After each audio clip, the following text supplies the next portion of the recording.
Prossime ore l'autopsia sul corpo della 43enne e dei due anziani genitori che la donna avrebbe avvelenato. Intanto nel paese vicentino e in quello d'origine della famiglia a Mirano raccontano di una famiglia molto schiva.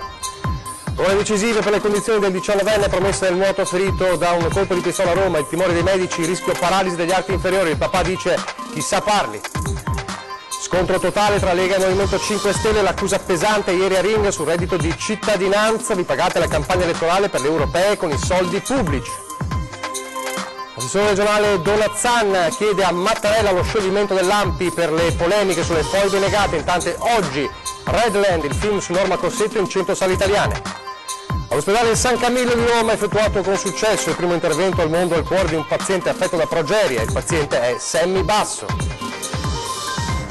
Due studenti universitari 22 anni di Conegliano denunciati dalla Guardia di Finanza coltivavano e vendevano marijuana ai coetanei.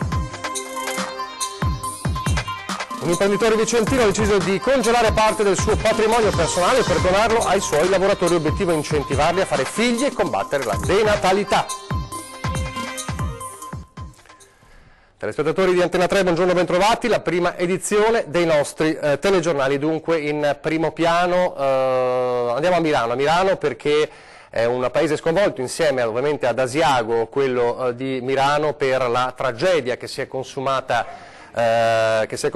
nel paese appunto di Asiago. Ancora non è ben chiaro quando sia successo la tragedia della 43enne che avrebbe avvelenato gli anziani genitori prima di togliersi la vita. E nelle prossime ore ci sarà l'autopsia anche per stabilire con certezza la dinamica di questa tragedia familiare. I corpi, come detto, scoperti ieri, ma non è ancora chiaro quando sia successa la tragedia. Ma dicevamo, a Milano abbiamo la nostra Ilaria Marchiori che vedo in collegamento insieme a Sandro Ponchio, perché ovviamente la notizia della tragedia è rimbalzata immediatamente nel paese dove hanno vissuto a lungo questa famiglia. Ilaria, allora, com'è l'atmosfera oggi a Milano?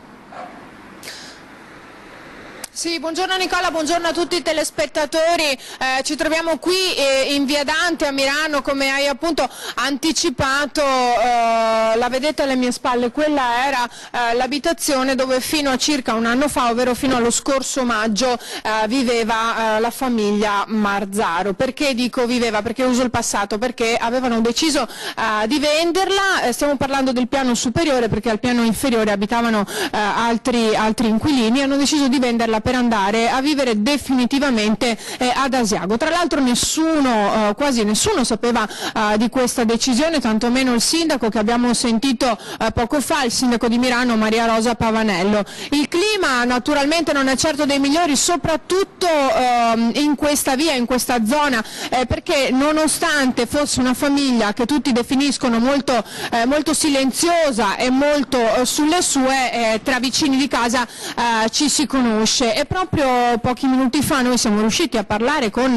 i loro vicini che li conoscevano, ci hanno detto da 30 anni, ovvero le persone che vivono sotto e che avevano comprato dalla famiglia Marzaro quella parte di casa, e ci hanno raccontato che in realtà, nonostante i primi 4 anni in cui loro hanno vissuto qui tutto sia andato bene, negli anni successivi invece siano iniziati dei problemi che in qualche modo creavano proprio i signori Marzaro che gli avevano venduto la casa.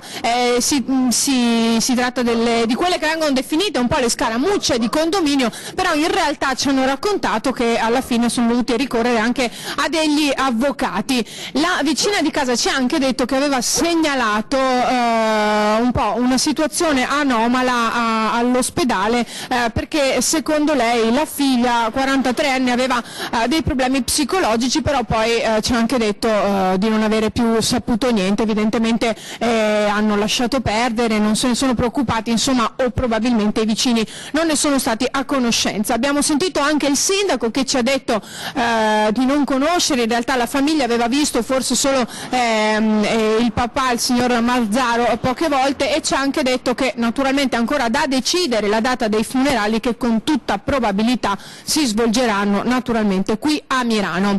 Se non ci sono altre domande, Nicola, io ora lancerei il servizio realizzato da Vanessa Banzato con la cronaca della tragedia avvenuta ieri ad Asiago.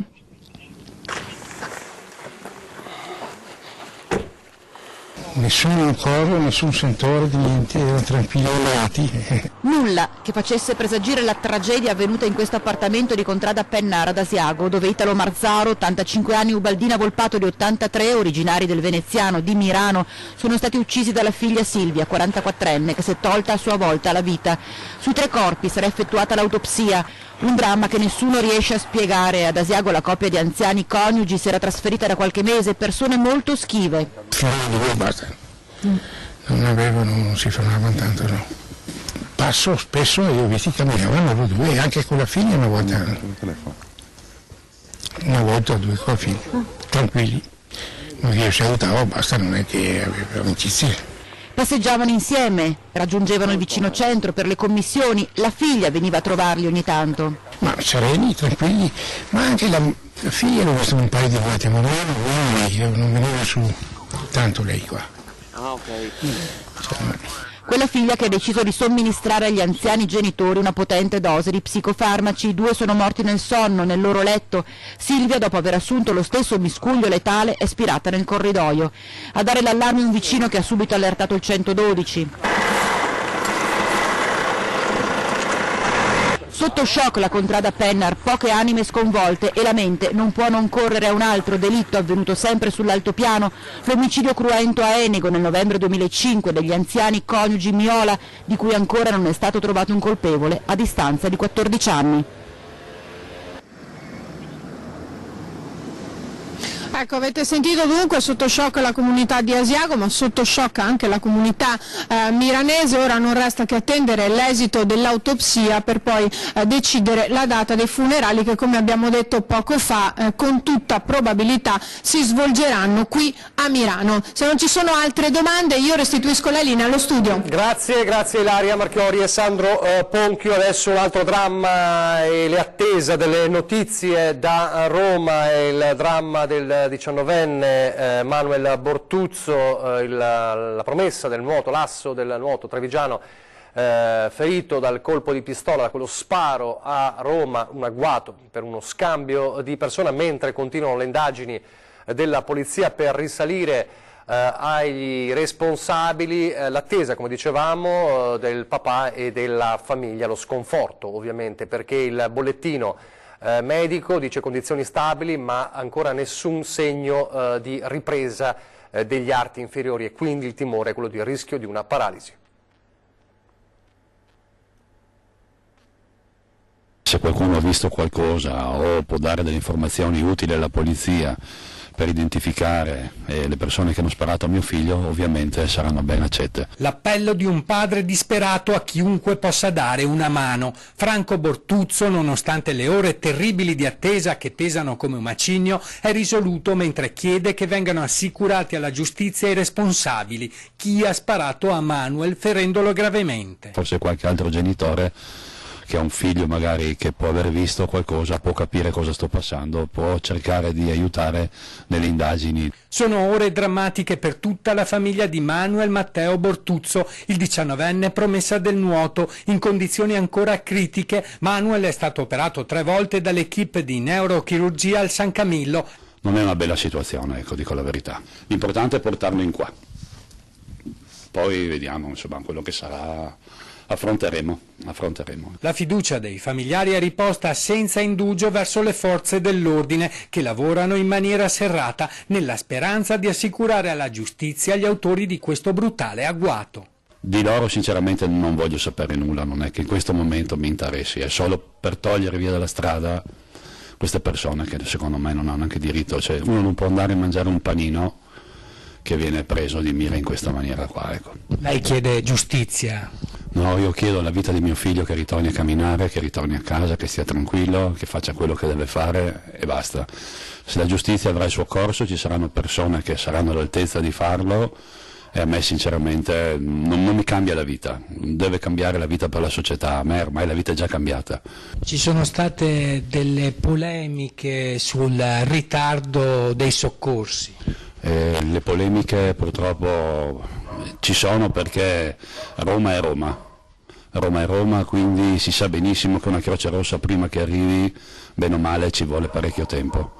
Sono stati fatti 25 minuti, d'altronde c'era anche la polizia lì, hanno cercato di intervenire anche loro. Poi, prima di salutarci, ci mostra con orgoglio il palmarès di una famiglia appassionata di nuoto e dei prestigiosi premi che Manuel ha conquistato in vasca. Un padre pronto a ripartire per Roma con la speranza nel cuore. Mi auguro comunque che sì, ce la facciamo, dai, ce la facciamo, va bene?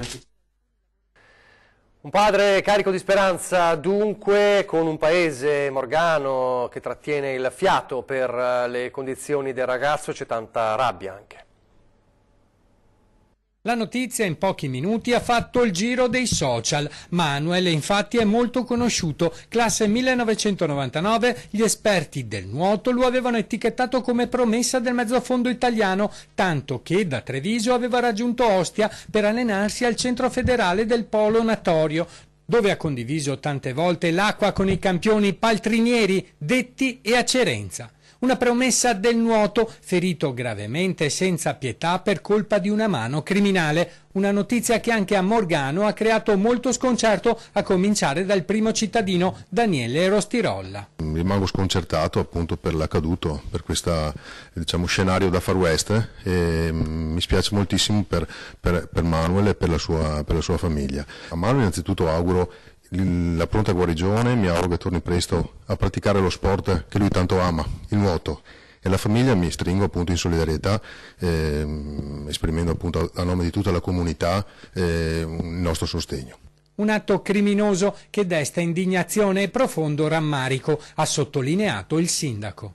Noi non siamo abituati a queste, mi ripeto, strategie da Far West. Le nostre comunità qui del Veneto sono molto lontane da questo tipo di scenari. È molto preoccupante che a caso vengano colpite persone, l'odio è imperversante sicuramente, e anche la criminalità è imperversante, per cui voglio che la giustizia faccia il suo corso, mi auguro che lo faccia in maniera determinata e che non ci siano sconti di pena attenuanti per un gesto così, che mirava soprattutto ad uccidere, e non ci sono altre scusanti. Anche nel panificio dove lavora Rossella, la mamma di Manuel, stentano ancora a credere quanto è successo al 19enne. Sì, ma certo che mi ha sconvolto, ma pareva impossibile invece. Rossella è a Roma, loro attendono notizie. Sì, è partita, è partita ieri mattina, noi non sapevamo niente, ma così. Le auguro tantissimo coraggio e tantissima fortuna, tutto lì. 6 persone, di cui 2 minori, sono dovute ricorrere alle cure dell'ospedale di Campo San Piero per una sospetta intossicazione da monossido di carbonio. È caduto questa notte, poco dopo la mezzanotte, in un'abitazione di Piombino Dese. I vigili del fuoco sono intervenuti su richiesta del SUEM 118 per una verifica di presenza di monossido dopo il ricovero di una persona presso il pronto soccorso. I pompieri hanno effettuato una verifica nell'abitazione sulla presenza di monossido e sulla messa a norma dell'impianto di riscaldamento. A scopo cautelativo gli altri 5 componenti della famiglia, 3 adulti e 2 minori, sono stati inviati dunque al pronto soccorso. Adesso parliamo della puntata di ieri di Ring. Si è parlato di montagna ma anche di politica. In merito al caos maltempo dello scorso weekend, le parole dell'assessore regionale Bottaccini: ha detto: spero che l'ANAS sanzioni quel dipendente che non aveva le catene sul mezzo di soccorso, un'immagine un po' che ha fatto il giro del web, e poi ha annunciato arriveranno tutti i soldi dei danni dell'alluvione. Ma ieri sera anche uno scontro fortissimo, durissimo tra Lega e Movimento 5 Stelle sul reddito di cittadinanza. Vediamo un estratto allora della trasmissione. Io quando sento queste cose mi vengono i penotti, come diciamo noi, ma veramente i penotti. Cioè, io sento parlare di reddito di cittadinanza, di assistenzialismo, io la mia idea ce l'ho chiara, cioè, io ti auguro che vinca, cioè che funzioni e che voi possiate andare avanti 20 anni. Io la mia idea è che voi sostanzialmente vi state pagando una campagna elettorale con i soldi pubblici.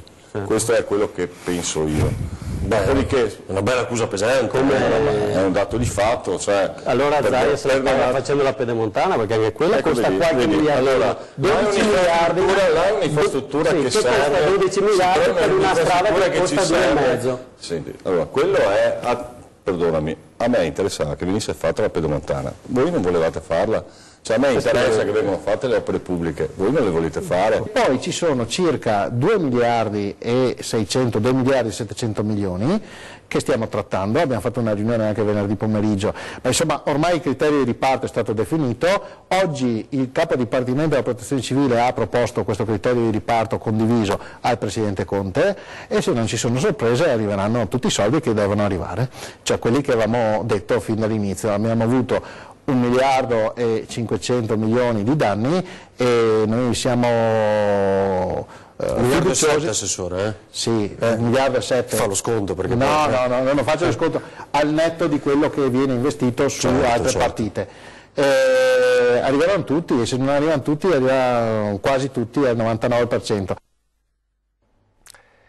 Adesso la polemica sulle foibe di queste settimane. L'assessore regionale dell'istruzione Elena Donazzani infatti fa appello al Presidente della Repubblica Sergio Mattarella perché valuti lo scioglimento dell'ANPI per aver negato l'esistenza delle foibe e per difendere la memoria di Norma Cossetto trucidata dalle truppe titine. Donazzan critica le recenti dichiarazioni dei direttivi padovani e veneziani dell'ANPI contro la ricostruzione storica della pellicola Red Land rosso di Istria che vediamo nelle immagini. Chi nega le foibe, il dramma degli italiani di Istria, Fiume, Dalmazia e la pulizia etnica di cui furono vittime, dice Donazzan, non può avere cittadinanza. Se l'ANPI pensa di cavarsela, continua con un comunicato stampa, non ha capito la gravità della cosa. Perciò l'appello a Mattarella è un appello anche forte, quello di sciogliere addirittura l'ANPI. Parole di Donazzan che arrivano proprio nel giorno in cui in 100 sale italiane esce proprio Red Land rosso di Istria, perché come ha commentato nei giorni scorsi l'assessore regionale alla cultura Cristiano Corazzari, come istituzioni abbiamo il dovere di rispondere a qualsiasi forma di vergognoso, inaccettabile revisionismo, di tutelare la memoria e di far conoscere alle nuove generazioni la tragedia e l'esodo di un popolo. Altre polemiche arrivano invece da Venezia. Ieri, come sappiamo, la presentazione del contributo di accesso alla cosiddetta tassa di sbarco, ma le opposizioni hanno scatenato una polemica per il mancato coinvolgimento sulla realizzazione del programma della tassa di sbarco. L'assessore Zuin però al bilancio rassicura ci sarà tempo per tutti. Vediamo. Non è una delibera blindata quella che traccia la strada per la richiesta del contributo d'accesso a Venezia. All'opposizione, che ha stigmatizzato il mancato confronto su un tema così delicato, l'assessore ai tributi Michele Zuini risponde: non c'era il tempo materiale per gli incontri con la cittadinanza, ma ora quello per la discussione, il confronto, le proposte è arrivato. Non c'era tempo materiale se non quello che ha fatto il sindaco di coinvolgere le categorie, l'ha fatto lui personalmente e adesso comunque ci sarà modo anche per le categorie di esprimersi in commissione consigliare prima di arrivare in consiglio. Nel dettaglio la delibera prevede esclusioni e esenzioni dal contributo d'accesso. Nella prima categoria per legge vi rientrano i residenti, i lavoratori pendolari, gli studenti e chi paga l'IMU a Venezia. Nella seconda, quella delle esenzioni, dal contributo saranno esentati tutti i veneti e coloro i quali hanno pagato la tassa di soggiorno a una struttura ricettiva del comune. E ancora tra gli altri i bambini sotto i 6 anni, i disabili e i loro accompagnatori, i degenti in strutture ospedaliere o a Venezia per terapia, conviventi e parenti fino al 3° grado. Ma si sta studiando di poter estendere l'esenzione anche a tutte le persone nate a Venezia e a chi raggiunge la città in autobus avendo già pagato la ZTL bus. Un'ampia gamma che fa capire che non vogliamo far cassa, ma semplicemente questa è un contributo di accesso, diciamo, per il vero e proprio turista, che secondo noi è giusto che dia un contributo alla città. Questo chiediamo per pesare meno sulle tasche dei cittadini veneziani. La delibera prevede anche l'istituzione di un osservatorio per poter avere un confronto continuo e diretto con tutte le categorie economiche e sociali per monitorare gli effetti del contributo d'accesso a breve e medio termine. Più complessa l'istituzione della ZTL, per la quale si ipotizza già l'installazione di telecamere intelligenti all'ingresso del Ponte della Libertà. Prima della pubblicità, il peggiore degli aggiornamenti che avremmo voluto dare viene da Roma. C'è una lesione midollare completa, questo purtroppo vuol dire che al momento consideriamo che non possa esserci una ripresa funzionale del movimento delle gambe. Lo ha detto il professor Alberto Delitala, direttore del Dipartimento di Neuroscienze del San Camillo di Roma in merito alle condizioni di Manuel Bortuzzo. Continua il professore: la possibilità di riacquisto del movimento delle gambe con le conoscenze mediche attuali non è possibile, quindi la previsione dei medici è che purtroppo Manuel non camminerà. Adesso un brevissimo istante di pubblicità.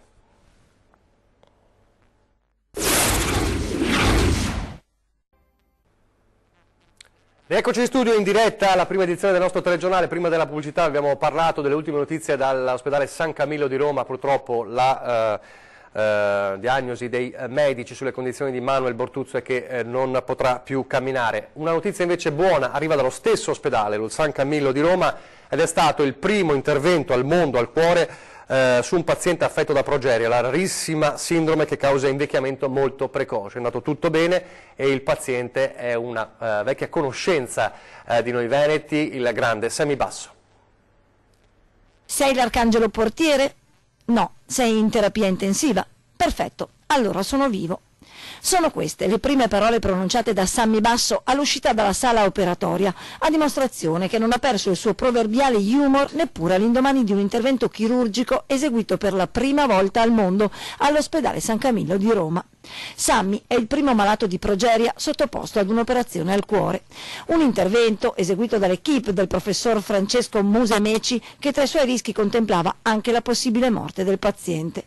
Ma si sa da sempre, Sammy Basso ama stupire e così ancora una volta la sua è stata un'impresa record, la più importante di quelle, già spesso incredibili, cui Sammy ci ha abituato negli ultimi anni, dalla maratona di Venezia al viaggio on the road negli States fino alla laurea in scienze naturali. Esperienze fino a prima impensabili per una persona affetta da progeria, sindrome rarissima che causa l'invecchiamento precoce. Migliaia i messaggi di auguri arrivati a Sammy Basso che, fanno sapere dal nosocomio romano, verrà dimesso già nella giornata di domani. Tra i saluti anche quello del governatore del Veneto Luca Zaia. Caro Sammy, dopo esserci sentiti prima e dopo l'intervento, a distanza di qualche giorno voglio ribadire che anche in questa occasione hai dimostrato di essere un leone, il leone di San Marco. Sono certo che ti ristabilirai presto, conclude Zaia, e supererai con la tua forza d'animo e il tuo grande coraggio anche questa prova. Ed ora la scomparsa di Luca ed Edith, la scomparsa in Burkina Faso, il rapimento, le indagini. Il governo canadese ha inviato nel paese africano 4 detective della Polizia di Stato perché intanto la situazione del paese africano è sempre più tesa. Le ricerche di Luca Tacchetto, il giovane architetto di Vigonza, scomparso in Burkina Faso a metà dicembre assieme alla sua compagna di viaggio canadese Edith Blaise, proseguono, ma sul fronte sicurezza la situazione in Burkina Faso si fa sempre più critica. Il Canada, l'altro paese impegnato nelle ricerche assieme alla Farnesina e alle forze dell'ordine locali, ha inviato in Africa 4 investigatori della Polizia di Stato a rinforzare un'ampia squadra attiva nelle ricerche, a cui stanno collaborando anche i volontari delle associazioni Onlus Venete presenti nell'area. Le indagini da parte italiana proseguono nel massimo riservo. L'ipotesi più accreditata rimane quella del rapimento, così come recita il fascicolo aperto dalla Procura di Roma, che ha la competenza per gli italiani all'estero. Ma le ricerche si svolgono anche in un contesto difficile. In diverse zone del Burkina Faso, dove si susseguono attacchi di bande radicalizzate, il governo ha dichiarato lo stato d'emergenza e dopo l'uccisione poche settimane fa di un geologo canadese rapito mentre lavorava in un sito minerario, i media locali riportano la notizia della scomparsa di 4 volontari della Croce Rossa, diretti in una provincia settentrionale a qualche decina di chilometri dal confine con il Mali per una missione umanitaria. 2 studenti universitari 22 anni e un hobby decisamente pericoloso. Sentiamo quale. Studenti universitari affiancavano alle lezioni e alle ore in biblioteca una fiorente attività commerciale. Non si trattava però della classica vendita di libri o materiale informatico, ma di un'organizzatissima attività di coltivazione e spaccio di marijuana, venduta soprattutto online ad altri studenti. L'indagine della Guardia di Finanza di Conegliano è partita proprio da alcuni ordini online di sostanza stupefacente da parte di un 22enne. Nel suo PC i militari delle Fiamme Gialle hanno scoperto riprese video di una serra dove veniva coltivata la marijuana. In breve i finanzieri hanno scoperto dove si trovava e così nella cantina di un'abitazione privata riconducibile ad un altro studente intestatario della bolletta elettrica hanno trovato la serra. Dentro oltre 100 piante alte anche più di 1 metro, alcune ancora in fase vegetativa, altre in fioritura o già poste ad essiccare. In casa di uno dei 2 giovani invece erano conservati una cinquantina di nuovi germogli, nonché sostanza stupefacente suddivisa chiusa in barattoli e bustine, pronta per l'utilizzo per un totale di 1,5 etti. Nella cantina la coltivazione era stata predisposta nel migliore dei modi, con lampade, ventilatori, apparecchiature per il controllo di temperatura ed umidità dell'aria. Per questo, altro elemento a destare sospetto, le bollette dell'elettricità erano di importi assai elevati. Il locale è stato sequestrato ed i 2 studenti denunciati.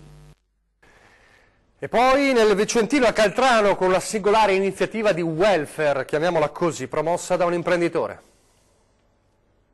La famiglia è sempre stata trascurata senza tener conto che la famiglia crea un popolo, crea una nazione, crea, come possiamo dire, una continuità della nostra cultura. Lo Stato da decenni promette e poi non ha realizzato niente. E se lo Stato non ha mai fatto niente, ci pensa Vinicio Bulla, titolare della Revit SPA, azienda che produce tubature per le piattaforme di estrazione dei carburanti, con sede a Caltrano, unica fabbrica del piccolo comune del Vicentino. 150 dipendenti, quasi tutti residenti in paese. L'imprenditore, in tempi di crisi economica diffusa, ha infatti deciso di congelare parte del suo patrimonio personale per donarlo ai suoi lavoratori. Obiettivo: incentivarli a far figli e combattere la denatalità. Per i prossimi 7 anni infatti il denaro servirà a pagare il nido e la materna dei bambini dei suoi dipendenti. Non voglio morire con soldi in banca, visto anche, tra parentesi, il comportamento di certe banche, e quindi mi pare che destinarli a questo scopo sia un incentivo anche per altri, anche per i dipendenti che non potrebbero sostenere economicamente queste spese, sono un po' scoraggiati a mettere al mondo figli, preferiscono prendere un cagnolino che costa meno, e questo non è etico. 550 euro al mese per ogni bimbo che frequenta il nido, 250 per le materne e c'è di più. Poi diamo anche per il secondo figlio un una tantum di 2.000 euro e per il terzo figlio 3.000 euro una tantum. Lei vuole lanciare una cultura di vita? Sì, perché senza vita non c'è popolo, non c'è nazione, non c'è Italia. Un'idea che Vinicio Bulla vorrebbe fosse colta anche da altri, non solo imprenditori, perché a lui sembra normale fare del bene, anzi ci scherza pure su. Morire con tanti soldi è più angoscioso. Morire poveri o meno poveri perché penso quel passo lì angoscioso si possa superare più in pace, ecco. Ore 13 fra pochissimo con Luciano Francini, consigliere dell'Ordine dei Commercialisti di Treviso, e con Letizia Vendrame della Commissione Diritto Tributario dell'Ordine dei Commercialisti di Treviso parleremo delle novità fiscali contenute nella legge di bilancio, dalle agevolazioni casa al regime di tassazione forfettaria. Fra pochissimo su Ore 13. A 20:10 questa sera tutto su Treviso con il sindaco di Treviso, Mario Conte.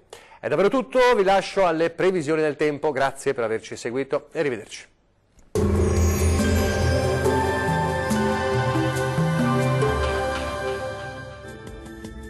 Ben ritrovati al meteo, continua il bel tempo sulle nostre regioni. Vediamo il dettaglio. Sul Veneto tempo per lo più stabile, tuttavia al mattino non si escludono foschie e nebbie sulle pianure, ma in rapido dissolvimento. Più sole altrove, con cielo al massimo poco nuvoloso, temperature minime comprese tra -2 e 0 gradi, massime tra 8 e 10 gradi. Diamo ora uno sguardo al Friuli Venezia Giulia. La situazione sarà molto simile, con il cielo che si presenterà soleggiato. Sarà infatti sereno al massimo, con presenza di poche nubi a carattere sparso. Non sono previste precipitazioni degne di nota, temperature minime oscillanti tra -1 e 0 gradi, massime comprese tra 9 e 10 gradi. Vediamo infine la situazione del Trentino Alto Adige. Prosegue anche su questa regione un tempo stabile, soltanto qualche nebbia potrà riguardare al mattino le vallate meridionali. Altrove invece sarà ampiamente soleggiato. Temperature minime oscillanti tra -8 e -1 grado, massime comprese tra gli 8 e i 9 gradi.